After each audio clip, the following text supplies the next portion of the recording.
How does fault work in North Carolina car accident cases? Hi, welcome to Daggett Shuler Attorneys at Law. One of the most important concepts in car accident cases is fault. Also known as liability, fault extends beyond proving that a defendant was responsible for a victim's pain and suffering, lost wages, and medical bills. But also, because of North Carolina's laws involving the fault of a victim, it also requires an evaluation of the victim's conduct in the car accident. Initially, to prove fault against a defendant, victims will need to establish negligence. There are two ways to prove negligence against a defendant.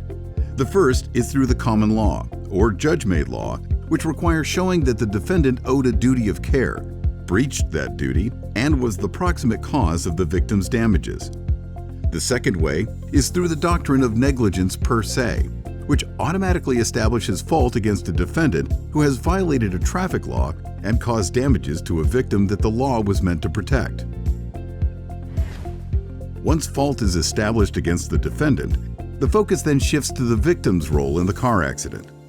That's because North Carolina law adds a significant challenge for victims through its contributory negligence rule.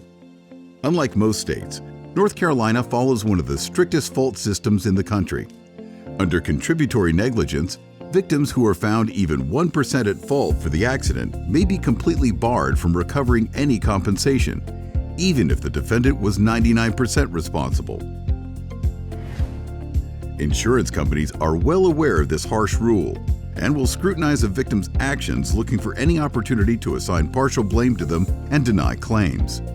This is why having experienced legal representation is crucial to protecting your rights to compensation under the law.